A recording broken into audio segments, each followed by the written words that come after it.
అది మన వీర చరిత్ర, అది మన రక్త చరిత్ర. ఒకప్పుడు ఈ దేశాన్ని శాసించిన రాజులం మనం.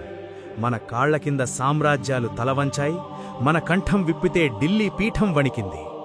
ఢిల్లీ పీఠాన్నే ప్రభావితం చేసిన లఖీషా బంజారా వారసత్వం మనది. పృథ్వీరాజ్ చౌహాన్, మహారాణా ప్రతాప్ సింగ్ వంటి వీర యోధుల రక్తమే మన నాడిలో ప్రవహిస్తోంది.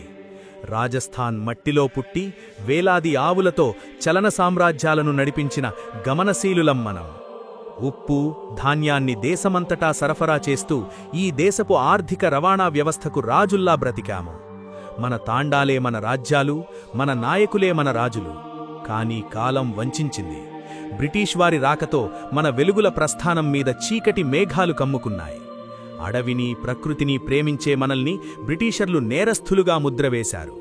1871లో క్రిమినల్ ట్రైబ్స్ యాక్ట్ అనే క్రూరమైన చట్టం తెచ్చి పుట్టుకతోనే మనల్ని అనాథులుగా మార్చారు. బ్రిటిష్ వారు మనల్ని అడవుల నుండి వెలివేసి మన ఆస్తులను దోచుకున్నారు. ఎదులు తిరిగిన వారిని క్రూరంగా ఊచకోత కోశారు. ఆ ప్రాణభయం వల్ల ఆత్మాభిమానం కోసం మన జాతి చెల్లాచెదురైపోయింది. ఒక్కో కుటుంబం ఒక్కో దిశగా ప్రాణాలు అరచేతిలో పెట్టుకుని దేశం నలుమూలలకు వలస వెళ్ళింది. మహారాష్ట్ర, కర్ణాటక, తెలంగాణ, ఆంధ్రప్రదేశ్, మధ్యప్రదేశ్ ఇలా దేశంలోని మూలమూలలకు మన బిడ్డలు వెళ్ళిపోయారు. కొందరు వ్యాపారులుగా, మరికొందరు శ్రామికులుగా స్థిరపడ్డారు. కానీ ఇక్కడ ఒక అద్భుతం జరిగింది. ఎన్ని రాష్ట్రాలు మారినా, ఎన్ని వందల కిలోమీటర్లు దూరమైనా మనందరినీ ఒకే గొడుగు కింద నిలబెట్టేది మన గోర్ బోలి. ప్రపంచంలో ఏ మూల ఉన్నా సరే ఒక బంజారా మరొక బంజారాతో మాట్లాడే భాష ఒక్కటే. ఈ భాష మన అస్తిత్వం, మన ఐక్యతకు నిలువెత్తు సాక్ష్యం.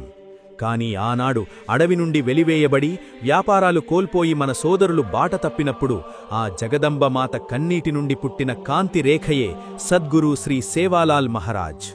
మన సేవాలాల్ మహారాజ్ పూర్వీకులు రాజస్థాన్ నుండి వలస వచ్చి అనంతపురం జిల్లా గుత్తి సమీపంలోని రామ్జీ నాయక్ తాండాలో స్థిరపడ్డారు. 1739 ఫిబ్రవరి 15న ఆదివారం రోజున భీమానాయక్ మరియు ధర్మణి మాత దంపతులకు సేవాలాల్ జన్మించారు. చిన్నప్పటినుంచే ఆయనలో దైవత్వం ఉట్టిపడేది. 6 నెలల ప్రాయంలోనే కొండపైన చాముండేశ్వరీ దేవతామూర్తులతో, సాతీ భవానిలతో సేవాలాల్ ఆడుకునేవారట చరిత్ర చెబుతోంది. పెరిగి పెద్దవైన తర్వాత సేవాలాల్ ఆవులు కాసేవారు. అడవిలో ఏకాంతంగా మట్టితో రొట్టెలు చేసి భుజించేవారని చరిత్ర చెబుతోంది. ఆయన తెల్లగుర్రం తోలారాం ఆయనకు ప్రాణం. ఆయన నడిచిన ప్రతి అడుగులో ఒక మహిమ ఉండేదని ఇప్పటికీ మన పెద్దలు చెప్పుకుంటారు. ఒకానొక సమయంలో జగదంబదేవి పరీక్ష పెట్టినప్పుడు మూగజీవుల బలికి బదులుగా తన తలనే ఖండించుకొని అమ్మవారికి సమర్పించిన త్యాగమూర్తి సేవాలాల్. ఆయన మహిమలే కాదు, ఆయన బోధనలు మన జాతికి ప్రాణవాయువు. హింస పాపం, మత్తు ధూమపానం శాపం అని చెప్పారు. కానీ నేటి పరిస్థితి ఏమిటి? ఆధునిక ప్రపంచం మత్తులో పడి మన మూలాలను, మన అపురూపమైన గోర్బోలీని, వేషధారణను వదిలేస్తున్నాం. నాయకులారా, చదువుకున్న బిడ్డలారా, మీరు ఎంత ఎదిగినా మీతో పాటు మీ జాతిని కూడా పైకి లేపండి. మన ప్రతి తాండాలో సేవాలాల్ మహారాజ్, జగదంబమాత మందిరాలుండాలి. జగదంబ మందిరంపై ఎర్ర జెండా, సేవాలాల్ మందిరంపై తెలుపు జెండా మన ఆత్మ గౌరవానికి ప్రతీకగా ఎగరాలి. సేవాలాల్ గారు గొప్ప కాలజ్ఞాని. రాబోయే కాలంలో పక్షులు మనుష్యుల్లా మాట్లాడతాయి, నీళ్లు అమ్ముడుపోతాయి అని ఆయన నాడే చెప్పారు. 1806 డిసెంబర్ 4న మహారాష్ట్రలోని రూయిగఢ్ వద్ద ఆయన పరమపదమయ్యారు. ఆయన మృతదేహాన్ని పౌరాగఢ్ తీసుకువెళ్లి ఖననం చేశారు. నేడు పౌరాగఢ్ మనందరి పాలిట కాశీ. నేను మీ బంజారా బిడ్డను. మన జాతి ఐక్యత కోసం, మన సంస్కృతి రక్షణ కోసం ఈ చరిత్రను ప్రతి ఒక్కరికీ చేరవేయండి. దేశవ్యాప్తంగా మనం ఎక్కడ ఉన్నా సరే మన భాష, మన సంస్కృతి, మన సేవాలాల్ బాపు చూపిన బాట మనల్ని ఒక్కటిగా ఉంచుతాయి.